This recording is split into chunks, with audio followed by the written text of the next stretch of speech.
Comme beaucoup d'institutions à l'époque, le Tigné fut créé en 1971 par des parents inquiets pour l'avenir de leur enfant handicapé. D'abord un home prévu pour accueillir une trentaine de personnes, ce service communautaire s'est au fil du temps transformé pour offrir un réel service d'accompagnement pour l'intégration de la personne handicapée. Maintenant, tout est beaucoup plus individualisé. Les gens vivent ici en studio, qu'ils louent, en appartement, qu'ils louent.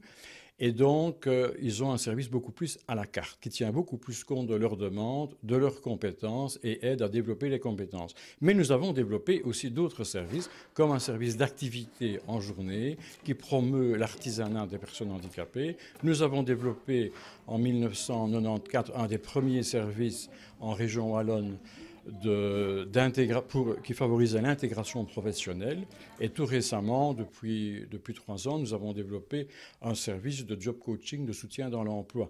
Donc tout cela pour dire que le Tigné a toujours été une association en recherche et à la pointe, pourrait-on dire, du développement de la participation sociale des personnes handicapées. Prendre en compte l'individu tel qu'il est dans son intégralité physique et psychique, être à son écoute et essayer autant que faire se peut de répondre à ses envies tout en lui permettant d'évoluer en fonction de ses capacités.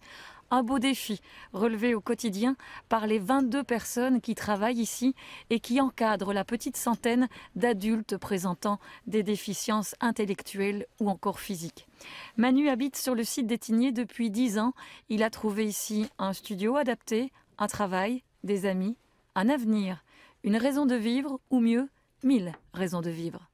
Ici, c'est comme si on était dans la vie active. T'es chez toi, puis tu dois aller au boulot, donc tu dois te préparer. C'est super important.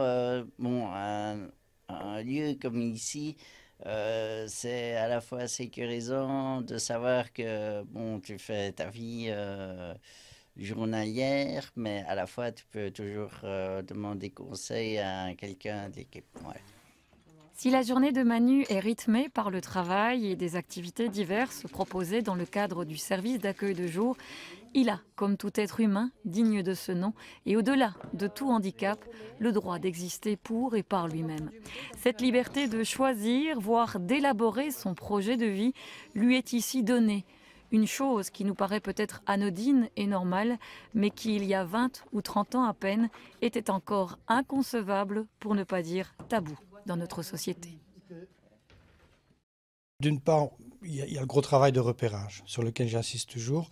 Un repérage intellectuel, d'abord savoir de quoi on parle, parce que la notion n'est pas évidente, donc il fallait bien la circonscrire, bien la comprendre. D'autre part, un travail sur les lieux, se faire apprivoiser. Faire oublier la caméra, faire oublier sa présence, de façon à ce que les scènes tournées soient les plus naturelles possibles, les plus spontanées. Ce travail-là a pris quand même une quinzaine de jours.